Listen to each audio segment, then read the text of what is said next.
Bonjour les amis. Alors ce matin, vidéo très difficile pour moi, mais nécessaire. Nécessaire, pourquoi? Pour simplement survivre. Vous savez que je ne dors pas, et si je ne dors pas, la principale cause, c'est mon frère, ma belle-sœur, mes neveux et nièces.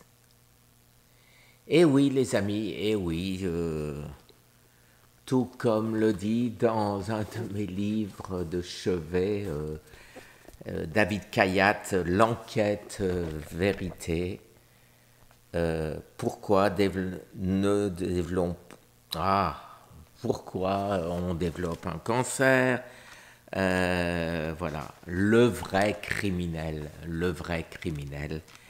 etc., etc. Voilà. Et j'ai compris pourquoi, et un de ses derniers chapitres, c'est hors de danger, hors de danger. Et c'est pour me mettre hors de danger définitivement que je fais cette vidéo, les amis. Alors oui, j'ai porté mon frère à bout de bras, je peux le dire, pendant 50 ans.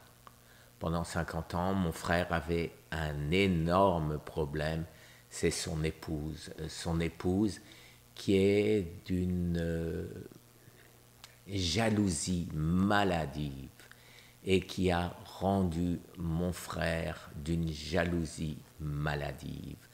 Alors, tout ce que je faisais, il n'arrivait pas à supporter, hélas, il n'arrivait pas à supporter ce qu'il considérait être son absence de réussite par rapport à son grand frère. D'un côté, il m'admirait et en même temps, il me détestait. Alors cette vidéo va me coûter, les amis, va me coûter parce que je vais avoir des reproches, bien évidemment. Mais c'est ma survie parce que, comme l'explique David Kayat, il fallait un déclencheur, et je l'ai dit dans mon livre, et je raconterai toute l'histoire dans mon prochain livre. Alors, le déclencheur, ça a été mon frère qui, après la mort de ma mère, a complètement disjoncté et a complètement pété les plombs. Alors que déjà, ma mère m'avait demandé d'essayer de préserver l'unité familiale. Mon frère s'était disputé définitivement avec ma sœur depuis 10 ou 15 ans, sœur avec qui je suis extrêmement proche, ainsi que mon beau-frère. Et ma belle-sœur a œuvré toute sa vie à œuvrer contre notre famille. Elle voulait vraiment sortir Daniel du giron de notre famille. Et ce qui a fait que Daniel a passé sa vie à raison de nombreuses fois par semaine, il va voir un psy et rien n'y a fait. Il avait ses crises,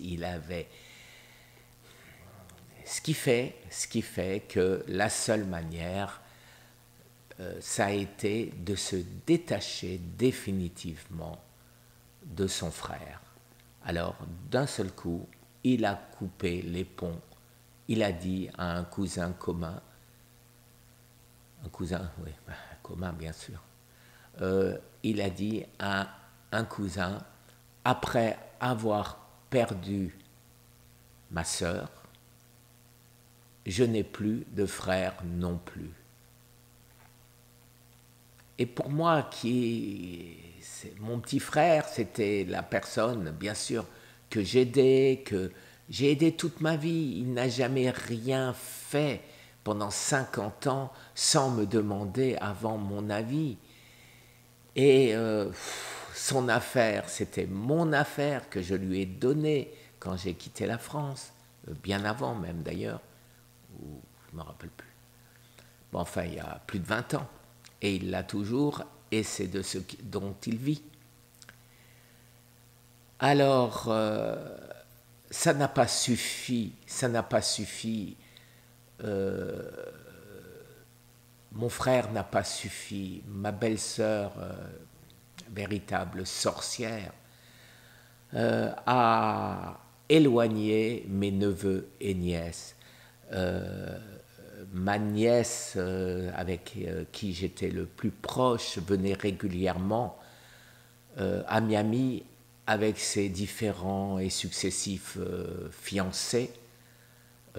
Chaque fois, je me souviens, je disais, ah ben celui-là, ça va être le bon. Ben non, aucun n'a été le bon. Et le nouveau, je ne le connais pas. Je ne le connais pas, je l'ai entreaperçu, je crois, une fois, et ça s'arrête là. Et bon, je lui souhaite néanmoins, malgré qu'elle a été infecte, elle a appris, pour vous donner une idée de la... Elle apprend mon cancer. Elle écrit à sa sœur en ne faisant pas attention. Et que ce email part aussi chez ma propre fille. Elle écrit: qu'est-ce qu'il nous fait chier avec son cancer, ce gros porc. Gros porc, je suis sûr. Le début de la phrase est peut-être un peu différent, mais voilà. Alors bien sûr, voilà. Mon beau-frère, essaye de me raisonner, mais c'est pas grave, tu sais bien que c'est ta belle-sœur, bon, elle est comme elle est, toute sa vie, elle crevait de jalousie, voilà, et son mari, elle a failli divorcer, je ne sais nombre de fois. Parce que son mari n'était pas à la hauteur de ses aspirations. C'était terrible. Combien de fois mes parents devaient, alors qu'avec leur autre genre, ils étaient d'un naturel et ils leur disaient ce qu'ils pensaient comme un vrai fils. Ma belle-sœur, attention, ça va faire une scène. Elle a fait souffrir mes parents toute leur vie. Ça, ce ne serait encore rien. Allez, je vais dans l'ordre. Mon neveu habite à New York. Il venait me donner des conseils, demander des conseils pour ci, pour ça. Il voulait faire de l'immobilier. Je lui expliquais comment je faisais. J'ai fait la même chose pour lui. Mais ils sont venus X fois, lui et son père, passer les vacances à Miami, bien sûr. Et Daniel faisait toujours sa crise. Et lui, complètement inexistant, il a un tonton qui devait mourir du cancer. Pas un coup de fil, rien. Une indifférence totale, de même que pour ma deuxième nièce, qui elle aussi, bien sûr, je l'ai accueillie avec son mari chez moi, à Miami. Alors effectivement, les amis, pour survivre, il faut que je me sorte cette blessure de la tête. Il faut que je l'oublie, ou que j'oublie le vrai criminel, c'est-à-dire le déclencheur de mon cancer. Toute ma vie, par ma mauvaise bouffe, par mon stress, j'ai créé le lit de mon cancer. Et de nombreux professeurs à travers le monde le disent, le cancer démarre avec un stress intense, un divorce ou quelque chose comme ça. Et moi, ça a été l'attitude de mon frère en particulier. Mes nièces, ça a été sous l'influence caustique de ma belle-sœur. Mais je leur en veux moins, et je n'en veux pas d'ailleurs à mon frère, puisqu'il s'est passé 3 ans depuis, et ces 3 ans étaient, je dis bien. Je me suis fait violence pour oublier, pour le sortir de ma tête.